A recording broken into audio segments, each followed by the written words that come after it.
Why are children all around the world grateful that Eric Macmillan looked at a jar of pickled onions in the 1970s? One more time. Why are children all around the world grateful that Eric Macmillan looked at a jar of pickled onions in the 1970s? Is he the guy who invented Monster Munch? I don't believe so. No. Okay. Lily, I don't know whether that's transatlantic. That definitely isn't, but I have been in the UK, and I have to say I am so upset that I can't get pickled onion Monster Munch in America. Sorry, if we can't talk about that brand's name. I don't know if that's How do we translate that, Brian? Like, between us, we both spent time in both countries. How do you translate pickled onion Monster Munch to that side of the Atlantic? Like, I'm not worried about Australia. Australia will have something equally disgusting. Absurd. I was going to go with tangy, but let's go with equally mouth-puckering. So, Lily, have you ever tried them? Pickled onions? Pickled onion Monster Munch? No. What is Monster Munch? I actually don't know what that is. Monster Munch are like maize snacks, like corn snacks, in the shape of like monsters, ostensibly. They're just Monster feet, specifically. Monster feet, yes. So it's like if you took a really cheap corn chip and then just covered it in onion and vinegar flavouring so much that you kind of go when you eat it.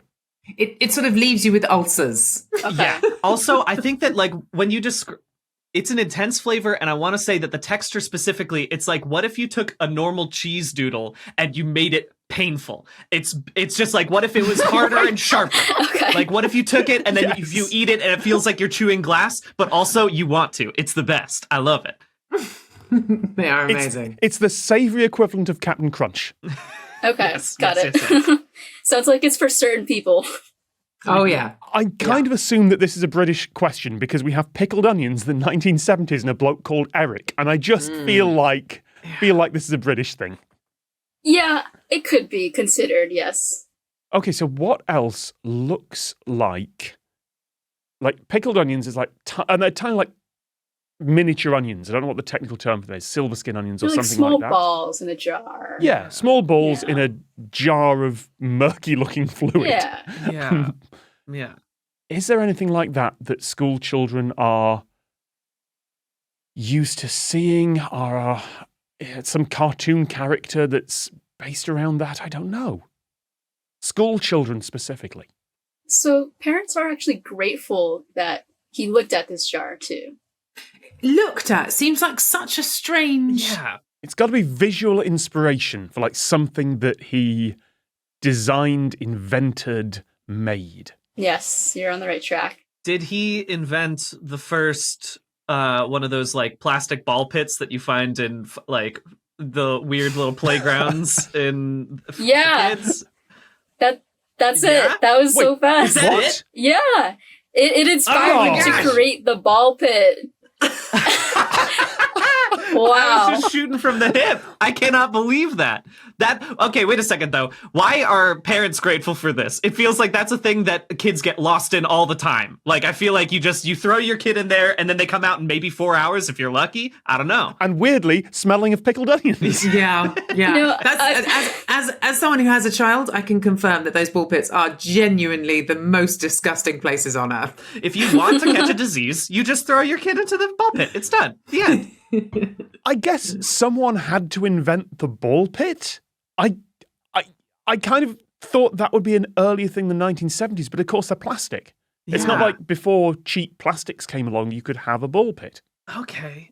Yeah, I did Yeah, think about that's that. true. In my head, I was like, surely in the 1920s, people were having fun in ball pits. But no, I think that is a No. difficult thing.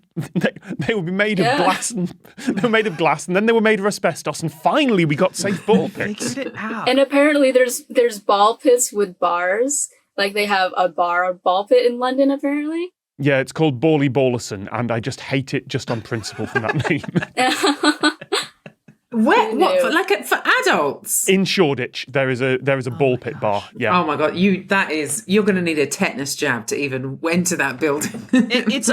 Are you allowed to bring your drinks into the ball pit? Because that seems like a disaster. I feel like it's kind of a requirement at that point. Oh my god. But yeah, great guess, Brian. The English inventor Eric Macmillan is sometimes referred to as the father of soft play, and his pioneering designs appeared in play areas in the US, Canada, and beyond. The idea for the ball pit, it was hit to him when he went to the kitchen one day, and he later said, there was a jar of onions, and we were sort of saying, wow, how about if you crawl through those?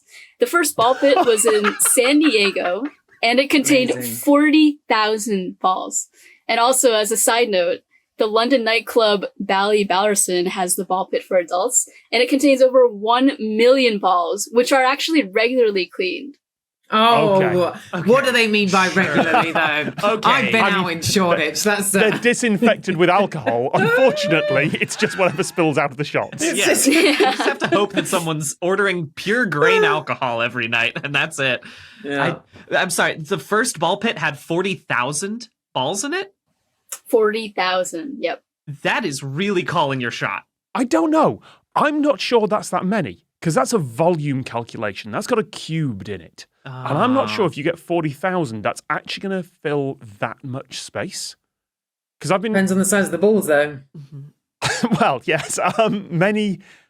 Many years ago, back when I was a student, because of course this was back when I was a student, a friend of mine threw a party where they filled their living room with polystyrene balls to make like a beach party, like the packing beads, the tiny ones. And it required so many more than they thought it would. Like they did the maths. I was like, oh no, we need to order sacks and sacks and sacks of this. And then they had to clean them up somehow. Was it worth it? Yeah, it was totally worth it. It was amazing.